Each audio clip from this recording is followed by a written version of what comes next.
வணக்கம். இது நெல் அவிக்கக்கூடிய முறை, வீட்டில் நெல் அவிச்சு அரிசி ஆக்கக்கூடிய முறை இது. இது தமிழனுடைய வாழ்வியல். இது வந்து தொழில்நுட்பம் கிடையாது, தமிழர்களுடைய வாழ்வியல்.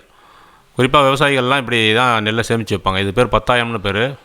சேமித்து வச்சுருக்க நெல் தூற்றி சுத்தம் பண்ணி காய வச்சு சேமித்து வச்சுருக்க நெல்லை வந்து இது மாதிரி தேவைப்படும் போது எடுப்பாங்க. இதில் வந்து 30 மூட்டை 61 கிலோ பிடிக்கக்கூடிய மூட்டை 30 மூட்டை இதில் சேமித்து வைக்கலாம். இந்த மாதிரி தண்ணியில் கொட்டணும். முதல் நாள் மாலையில் தண்ணியில் கொட்டணும். மாலையில் ஒரு 5 மணிக்கு கொட்டணும். 12 மணி நேரம் ஊற வைக்கணும்.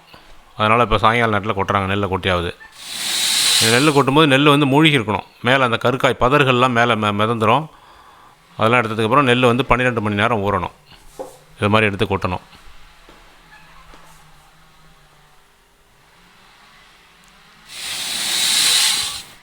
ஒரு மூட்டை வரைக்கும் அவிக்கலாம். ஒரு கணவன் மனைவி ஒரு மூட்டை வரைக்கும் அவிக்கலாம். மாலை 5 மணிக்கு கொட்டின நெல் இந்த மாதிரி தண்ணி மேலே நிற்கணும். நெல் மூழ்கி இருக்கணும் கீழே. ஒரு பாத்திரமோ 2 பாத்திரமோ நமக்கு ஒரு மூட்டை நெல் அவிக்கிறதுக்கு எவ்வளோ தேவையோ அவ்வளோது ஊற வச்சுக்கலாம்.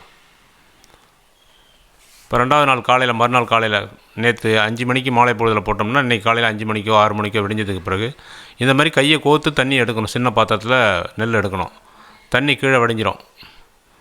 அந்த கொஞ்சம் தண்ணி இதில் வந்து ஈரப்பதத்தோடு இருக்கும். இந்த ஈரப்பதத்தோடு இருக்கும்.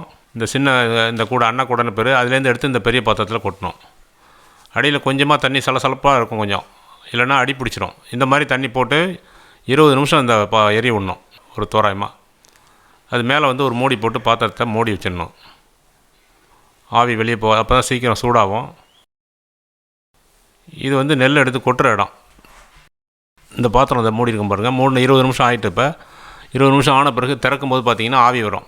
இந்த ஆவி வந்துடுச்சுன்னா உடனடியாக நெல்லை வந்து எடுத்து கீழே போடணும். அந்த தரை விரிப்பில் நல்ல திக்கான துணி, காட்டன் தரை விரிப்பு, அது வந்து தண்ணியை உறிஞ்சிக்கும். அதுக்கப்புறம் ஒரு மணி நேரம் கழித்து மறுபடியும் காய வைக்கும்போது மொட்டை மாடியை சுத்தம் பண்ணிவிட்டு மொட்டை மாடியில் கொண்டு கட்டி காய வைக்கலாம். அல்லது கீழே தரை விரிப்பில் காய வைக்கலாம். நெல் ஆறுனதுக்கு பிறகு காய வைக்கணும். காலையில் 3 மணி நேரம், சாயங்காலம் 2 மணி நேரம். அந்த உச்சி வெயிலில் 12 to 4 வந்து நெல் வந்து காயக்கூடாது. காலையில் 9 மணிக்கு போட்டிங்கன்னா 10, 11, 12 மணிக்கு குமிச்சு அங்கேயே வச்சு மூடி வச்சிடணும். நல்லா நிழலாக மூடி வச்சிடணும், வெயில் படாமல். திரும்பி 4 மணிக்கு பிரித்து 5, 6, 2 மணி நேரம். இதோட முதல் நாள் காய்ச்சல் முடிஞ்சது. நெல்லை அப்படியே குமிச்சு பாதுகாப்பாக மூடி வச்சிடணும். மழை வர மாதிரி ஒரு சந்தேகம் வந்ததுன்னா மூட்டையில் கட்டி கொண்டு வந்து பாதுகாப்பான இடத்துல வச்சிடணும்.